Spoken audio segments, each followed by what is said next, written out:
क्या लिख रहे हैं? ये इतिहास लिख रहे हैं जी बड़े पुरखों का।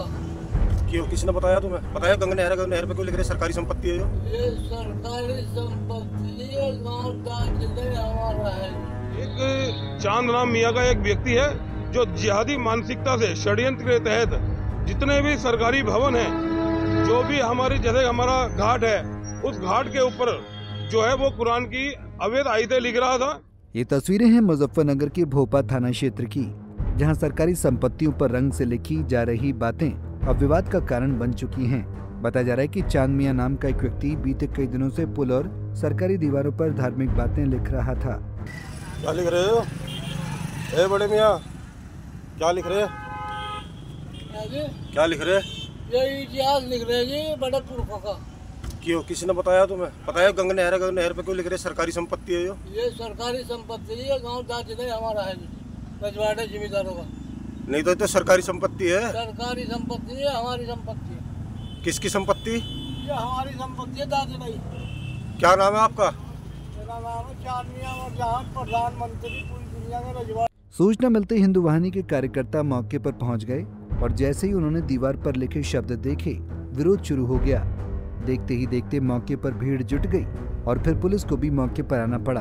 अब जरा विडंबना देखिए, आरोपी कह रहा है कि वो अपने पुरखों का इतिहास लिख रहा था, जबकि हिंदू वाहिनी का कहना है ये इतिहास नहीं, षड्यंत्र है। और पुलिस का तो कहना है कि लिखा क्या है ये हमें भी समझ नहीं आया। क्या पूरा मामला है? मामला इस तरीके का है कि पूरा भोपे में तनाव की स्थिति बनी हुई थी। काफी दिनों से हमें फोन आ रहे थे, कुछ सनातनी लोगों के हमें बार बार इतलाएं आ रहे थे, मैसेज आ रहे थे व्हाट्सएप पर। हमने उसका संज्ञान लिया। सुबह हम यहाँ पहुंचे।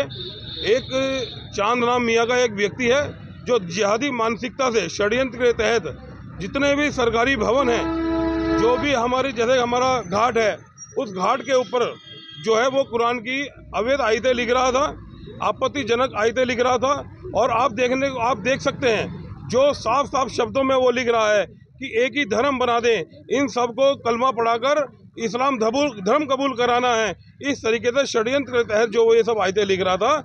आज हमने इंस्पेक्टर भोपा से मिलकर उन तहरीर देकर उसको अरेस्ट कराया गया और हम ये चाहते हैं कि जल्द से जल्द ऐसे जिहादी मानसिकता के लोगों पर तत्काल प्रभाव से कार्रवाई हो। वहीं पुलिस का कहना है कि आरोपी मानसिक रूप से कमजोर है, पहले भी इस तरह की हरकत कर चुका है। परिवार को चेतावनी दी गई थी लेकिन हरकतें नहीं बदली। ये भोपा थाना क्षेत्र अंतर्गत एक व्यक्ति है चांद मियाँ, ये कुछ मानसिक रूप से थोड़ा कमजोर है, तो इसके द्वारा पहले भी पूर्व में भी दीवारों पे कुछ दिखता रहता है, जिसे पढ़ के भी आप देखेंगे उसमें कुछ उसका सेंस नहीं निकलता, वो कुछ भी जो मन में आता है वो लिखता है उस तरह का। पहले भी हमने इसे सावधान करा, इसके परिवारों को अवगत कराया, तो अभी भी आज भी एक शिकायत प्राप्त हुई है जिसके संबंध में उचित वैधानिक कार्रवाई की जा रही है। मतलब मामला बड़ा है लेकिन मंशा अब भी धुंधली। दीवार पर लिखा था धर्म का संदेश या फिर भ्रम का परिणाम, ये जांच का विषय है। फिलहाल पुलिस ने चांद मियाँ को हिरासत में लेकर चालान कर दिया है और उधर हिंदू वाहिनी ने साफ कह दिया है जहाँ लिखा इस्लाम वहाँ कल लिखा जाएगा जय श्री राम। ऐसे में अब सवाल यह है कि दीवारों पर लिखा ये धर्म का संदेश था या दिमाग की खुराफाती उपज।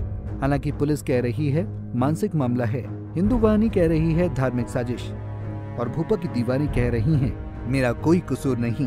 ये तो लड़ाई इंसानों की है। पंजाब केसरी टीवी के लिए मुजफ्फरनगर से अमित कुमार की रिपोर्ट।